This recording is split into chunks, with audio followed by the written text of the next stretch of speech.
News বাংলার আজকের প্রতিবেদন। মমতা বন্দ্যোপাধ্যায় পুজো সংক্রান্ত আলোচনার পর ঘোষণা 1,10,000 করে পুজো কমিটিকে প্রদান। এর পরিপ্রেক্ষিতে রাজ্যের বিরোধী দলনেতা শুভেন্দু অধিকারীর প্রতিক্রিয়া। বিধানসভার বাইরে দাঁড়িয়ে নিউজ রিপোর্টকে দেওয়া আজকের প্রতিবেদন। কি ঘোষণা করলেন রাজ্যের মুখ্যমন্ত্রী মমতা বন্দ্যোপাধ্যায়? তার প্রতিক্রিয়ায় কি জানালেন শুভেন্দু অধিকারী, রাজ্যের বিরোধী দলনেতা? শুনব। এবার কত? আগের বার 85,000 দিয়েছিলাম, এবার 90 করি।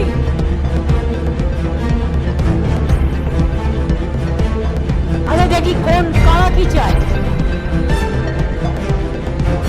90, 95, 1, ওকে 1,10,000।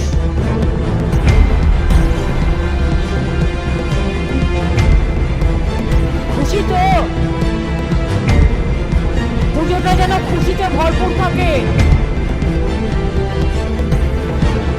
জয় মা দুর্গা, জয় মা দুর্গা, জয় মা দুর্গা, জয়।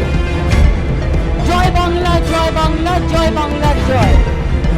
সর্বধর্ম সংস্কৃতি, সব ধর্ম, সব বর্ণ, সব সম্প্রদায় সবাইকে ইনভলভ করবেন, সবাইকে নিয়ে কাঁধে কাঁধ মিলিয়ে